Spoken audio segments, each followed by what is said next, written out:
Hello students, good morning. Here your teacher Dulcie. I hope that you all are fine. Today we are on page number 122, chapter control and coordination. So कल हमने ये discuss कर लिया था that how the impulses are transmitted actually. So today we are going to start the mechanism of transmission of electrical impulses. तो electrical impulse क्या बहुत एक इम्पॉर्टेंट मीन है जिसके थ्रू हमारी कोई भी इंफॉर्मेशन थ्रू आउट बॉडी क्या होती है, पास होती है। तो सबसे इम्पॉर्टेंट ये है कि जो आपकी बॉडी का सेंसिटिव टिश्यू है वो मतलब जनरेट करता है किसको, किसी नर्व इम्पल्स को। मतलब आपको किसी चीज को टच किया या आपको किसी इंसेक्ट ने स्टिंग किया तो इस वजह से आपका नर्वस टिश्यू क्या हो जाता है, एक्टिवेट हो जाता है। देन यू एक्टिवेटेड जो सेंस ऑर्गन्स हैं they transmit the signal to the central nervous system of your body in the form of electrical impulse. ठीक है, वो इम्पल्स की फॉर्म में आपके पास किसके पास जाता है, आपके सेंट्रल नर्वस सिस्टम के पास।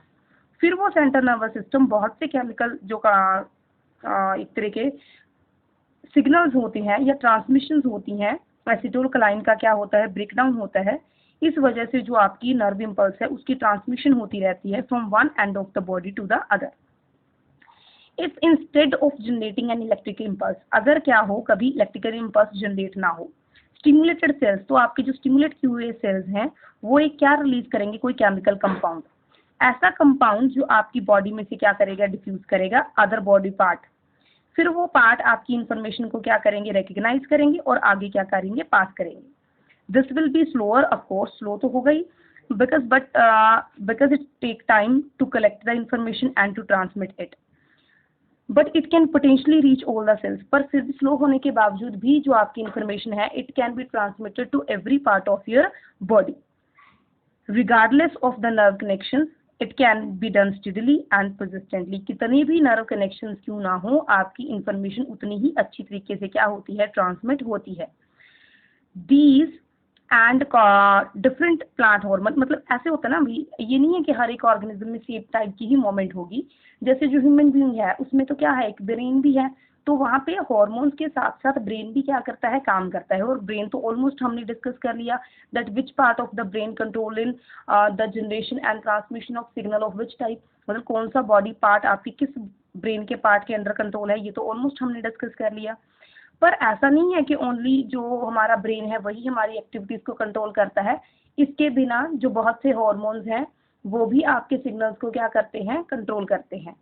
तो जो हमारे प्लांट्स होते हैं ना उनमें तो ब्रेन ऐप प्रेजेंट नहीं होता, तो फिर उनमें नर्व इम्पल्स कैसे ट्रांसमिट होती है, तो वहां पे नर्व इम्पल्स ट्रांसमिट करने के लिए क्या प्रेजेंट होते हैं, प्लांट हार्मोन्स। और आप ये याद रखना कि notes that I will provide you वहाँ पे अच्छे से डिस्क्राइब कर रखे हैं मैंने प्लांट हार्मोन्स। तो जो प्लांट हार्मोन्स हैं वो अच्छे से आपने क्या करने हैं, स्टडी करने हैं, और आपको हर एक जो हार्मोन है उसका फंक्शन पता होना चाहिए। कहते जो प्लांट्स है उसमें बहुत से हार्मोन्स होते हैं। First hormone is auxin, second one is gibberellin, third one are cytokinins, fourth one ethylene and fifth one are abscisic acids. So पहला हार्मोन क्या है रजी, ऑक्सिन। ऑक्सिन क्या करता है, ग्रोथ इंड्यूस करता है स्टेम की और रूट की, मतलब वो लेंथ बढ़ाता है। ठीक है, फिर आ गया आपका साइटोकिनिन, वो आपके सेल की डिवीजन को क्या करता है, मतलब फास्ट कर देता है ताकि जो आपका प्लांट है ना वो उसकी ब्रांचेस क्या हो, ज्यादा इंड्यूस हो। ठीक है, थर्ड जो हार्मोन है वो आपका कौन सा है, मतलब शूट की ग्रोथ करने वाला हार्मोन कौन सा है, साइटोकिनिन। थर्ड जो हार्मोन है वो आपका कौन सा है, जिबरलिन। ध्यान से देखना, कुछ प्लांट्स क्या होते हैं, ड्वार्फ होते हैं। ड्वार्फ मतलब बोने होते हैं। उन प्लांट्स में जो नोड्स होती हैं, गांठें, उन नोड्स के बीच के डिस्टेंस क्या होता है, कम। For example compare your finger with a child, बच्चे के साथ अपनी फिंगर कंपेयर करो, उसमें भी कितनी नोड्स होती हैं, बच्चे में भी 3-3 नोड्स होती हैं, आपकी बॉडी में भी 3-3 नोड्स होती हैं। पर जो वो नोड के बीच का डिस्टेंस होता है ना बच्चे में और आप में वो डिस्टेंस क्या होता है, ज्यादा, और बच्चे में क्या होता है, कम। सेम ही चीज इम्प्लाई होती है किसमें, प्लांट्स में। अगर तो जिबरलिन हो रहे हैं रिलीज, ठीक है, किसी प्लांट में, मतलब नॉर्मल क्वांटिटी में, तो वो इंटरनोडल जो डिस्टेंस है दो शूट्स के बीच में तो वो ज्यादा होगा, तो प्लांट क्या होगा, लंबा। अगर जिबरलिन रिलीज नहीं हो रहा किसी प्लांट में तो वो इंटरनोडल लेंथ क्या होती है, कम, और प्लांट्स क्या होते हैं, ड्वार्फ। थर्ड जो हार्मोन है वो कौन सा है आपका, इथाइलिन। इथाइलिन को हम क्या बोलते हैं, फ्रूट राइपनिंग हार्मोन। ऐसा हार्मोन जो फ्रूट को पकाने में रोल प्ले करता है उसे क्या बोलते हैं, इथाइलिन। जो इथाइलिन का सोर्स है रजे वो क्या है, ऑरेंज, और इसको हम ज्यादातर यूज करते हैं for the ripening of bananas. तो मिलता कहाँ से है, ऑरेंज से, पर हम यूज किसकी पकाने के लिए करते हैं, बनाना को। Last but not the least वो हार्मोन है आपका अब्सिसिक एसिड। इस हार्मोन को हम क्या बोलते हैं, स्ट्रेस हार्मोन। क्यों, क्योंकि ये आपके प्लांट की ग्रोथ को क्या कर देता है, स्लो। फॉर एग्जाम्पल सीजन है ऑटम का, ठीक है, मतलब पत्ते झड़ रहे हैं, टूट रहे हैं, तो उस टाइम पे आपके प्लांट को कम से कम न्यूट्रिएंट की प्रेजेंस में जिंदा रखने का काम जो हार्मोन करता है, ताकि पत्ते क्या हो, कम हो, तो प्लांट की नीड भी क्या हो जाए, कम हो जाए, उस हार्मोन का नाम क्या है, अब्सिसिक एसिड। तो स्ट्रेस की कंडीशन में जिंदा रखने का प्लांट को जो काम करता है, उस हार्मोन का नाम क्या है, abscisic acid. Now come to the last topic from this chapter, hormones in animal. मतलब एनिमल में कौन कौन से हार्मोन क्या होते हैं, रिलीज होते हैं।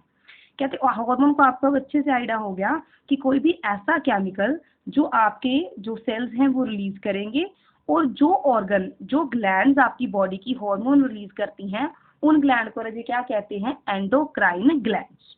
ठीक है, तो आपकी बॉडी में कोई भी फंक्शन हो रहा है, चाहे आप भाग रहे हो, चाहे आप लड़ रहे हो, any kind of body activity, उन सब बॉडी एक्टिविटी को कंट्रोल करने के लिए आपकी बॉडी में स्पेशल टाइप के हार्मोन्स क्या होते हैं, रिलीज होते हैं। ठीक है, कहते ऐसा नहीं है कि ये हार्मोन अपने आप रिलीज होते हैं, डेफिनेटली इसके में आपके ब्रेन क्या करता है, रोल प्ले करता है। और आपके ब्रेन का एक पार्ट है, मैंने उस दिन भी करवाया था, वो कौन सा है, हाइपोथैलेमस। और जो आपका master mind of your body है वो कौन है, हाइपोथैलेमस। वही हाइपोथैलेमस रजे क्या करेगा, कंट्रोल करेगा किसी भी हार्मोन की सिक्रेशन को फ्रॉम योर बॉडी। ठीक है, कहते हैं फॉर एग्जांपल आपकी बॉडी में दो कंडीशंस होती हैं, एक आप गुस्से में हो, आपको डर लग रहा है, और एक आप नॉर्मल कंडीशन में हो। जब आपकी बॉडी को गुस्सा आ रहा है, या आप किसी भी तरह के डर में हो, तो उस टाइम की कंडीशन को हम क्या बोलते हैं, इमरजेंसी कंडीशन। और उन इमरजेंसी कंडीशन में जो केमिकल आपकी बॉडी में रिलीज होते हैं, उस हार्मोन का नाम क्या है, एड्रेनालिन।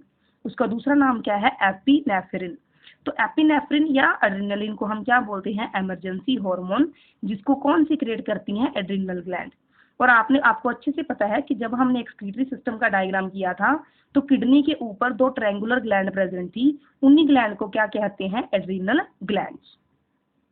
फिर जो ये एड्रेनालिन नाम का हार्मोन है, ये डायरेक्टली मूव करता है इनटू द ब्लड, और आपके डिफरेंट डिफरेंट बॉडी पार्ट के पास जाता है, जिसकी प्रेजेंस में आपकी हार्ट जो है वो फास्ट बीट करना स्टार्ट कर देता है, ताकि आपके जो मसल्स हैं उनको ज्यादा ऑक्सीजन मिले और आप अच्छे से भाग सको। ऐसे ही the blood to the digestive system and skin वो रिड्यूस कर जाता है, जिसकी वजह से आपके जो ऑर्गन्स हैं वो कंट्रैक्ट कर जाते हैं। तो इस वजह से जो आपका ब्लड है वो डाइवर्ट हो जाता है टू द स्केलेटल ऑर्गन्स। तो ऑल दोज रिस्पॉन्सेज जो आपकी बॉडी में ऐसी सिचुएशन के विद रिस्पेक्ट होते हैं, उनको हम क्या बोलते हैं, एंडोक्राइन हार्मोन्स। और इस सिस्टम को क्या कहा जाता है, एंडोक्राइन सिस्टम। और आपकी जनरल बॉडी एक्टिविटीज को कंट्रोल करने के लिए जो सबसे important coordinating system human body में प्रेजेंट है, वो कौन सा है, एंडोक्राइन सिस्टम, मतलब हार्मोन वाला system. Now let us see some of the examples that hormone हमारी बॉडी में कैसी इंपॉर्टेंट रोल प्ले करते हैं। फॉर एग्जाम्पल हमें पता है कि हमारा जो नमक होता है उसमें क्या प्रेजेंट होता है, आयोडीन, और वही आयोडीन नेसेसरी है for the proper development of the thyroid gland. आपको ये अच्छे से पता है रजे कि जो आपकी थायराइड ग्लैंड है वो एक हार्मोन रिलीज करती है, उसका नाम क्या है, थायरॉक्सिन। वही थायरॉक्सिन आपकी बॉडी की जो डाइजेशन हो रही है ना आपकी बॉडी में, चाहे कार्बोहाइड्रेट की है, चाहे प्रोटीन की है, या लिपिड की है, उनके मेटाबॉलिज्म को मेंटेन रखता है, ताकि आपकी बॉडी प्रॉपरली क्या करे, ग्रो करे। तो उस थायरॉक्सिन हार्मोन के बनने के लिए जो सबसे नेसेसरी कॉन्स्टिट्यूएंट है वो है आयोडीन। इन केस किसी पर्सन की डाइट में कमी हो जाए, डेफिशिएंसी हो जाए किसकी, आयोडीन की, तो उस पर्सन को क्या हो जाता है, गॉइटर। और गॉइटर में होता क्या है, उस पर्सन की नेक क्या कर जाती है, स्वेल। क्यों कर जाती है, क्योंकि आपके नेक वाले एरिया में क्या प्रेजेंट है, थायराइड ग्लैंड। जब उस थायराइड ग्लैंड को थायरॉक्सिन हार्मोन सिंथेसाइज नहीं करता, तो वो क्या हो जाती है, स्वेल अप हो जाती है। उसी स्वेलिंग की वजह से आपके नेक में क्या ओरिजिनेट हो जाता है, गॉइटर। फिर समटाइम्स वी कम अक्रॉस, हमारी जिंदगी में हमें कई बार तो बहुत छोटे लोग मिलते हैं जिन्हें हम क्या बोलते हैं, ड्वार्फ, और कई बार कुछ बहुत लंबे लोग मिलते हैं जिन्हें हम क्या बोलते हैं, जायंट्स। तो ये दोनों जो ग्रोथ है, एक्सेसिव ग्रोथ या स्मॉल ग्रोथ, ये किसकी वजह से होती है, ड्यू टू पिट्यूटरी ग्लैंड। तो पिट्यूटरी ग्लैंड मतलब अगर आपकी बॉडी में पिट्यूटरी के हार्मोन, ग्रोथ हार्मोन की क्या हो जाए, कमी, तो आप क्या होंगे, ड्वार्फ। अगर क्या होगा प्रॉपर प्रेजेंट होगा तो फिर आपकी ग्रोथ क्या होगी normal.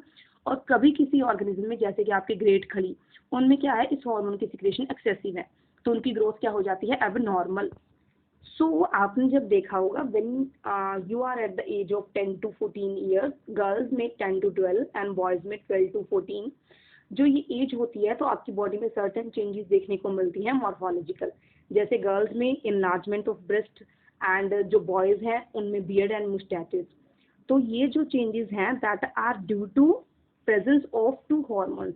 First is oestrogen that is in the female, female में कौन सा हार्मोन रिलीज होता है टेस्टोस्टेरोन।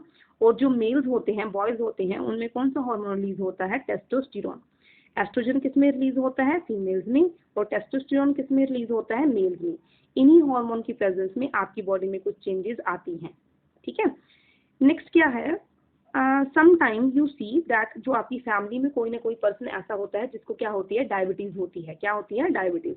तो डायबिटीज एलर्जी क्यों होती है, क्योंकि उन पर्सन की बॉडी में एक हार्मोन बनना बंद हो जाता है, उसका नाम क्या है इंसुलिन, जिसकी वजह से उनकी बॉडी में जो ब्लड शुगर लेवल है वो इंक्रीज कर जाता है।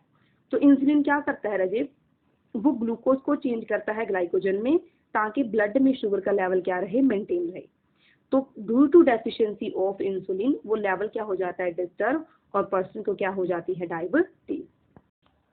सो ये याद रखना कि इन सब मैकेनिज्म में जो सबसे इम्पॉर्टेंट रोल है रजे वो किसका है फीडबैक मैकेनिज्म का। फीडबैक मैकेनिज्म क्या होता है, फॉर एग्जाम्पल आपकी बॉडी को किसी चीज की जरूरत है तो वो हाइपोथैलेमस को कौन सा सिग्नल भेजेगी पॉजिटिव, ताकि आपकी बॉडी में उस हार्मोन की सिक्रेशन क्या हो जाए इंक्रीज। और जब आपकी मतलब आपको उस हार्मोन की जरूरत नहीं है तो आपका जो ऑर्गन है फॉर एग्जांपल आपका पेट है या कुछ भी है वो आपके हाइपोथैलेमस को कौन सा सिग्नल भेजेगा बेटे नेगेटिव, ताकि वो अपनी सिक्रेशन क्या कर दे कम। तो पॉजिटिव जो सिग्नल होगा उसमें आपके हार्मोन की सिक्रेशन इंक्रीज होती है और नेगेटिव होगा उसमें क्या होती है डिक्रीज होती है। तो दोनों ऐसे हार्मोन जब मतलब मैकेनिज्म काम करते हैं तो आपकी बॉडी में हार्मोन का लेवल क्या रहता है मेंटेन। सो विद दिस आपका चैप्टर क्या हो गया है complete. From Monday we will start up new, और कल और परसों मैं आपको इसके क्वेश्चंस भेज दूंगी, आप अपनी नोटबुक्स कंप्लीट कर लेना। Thank you.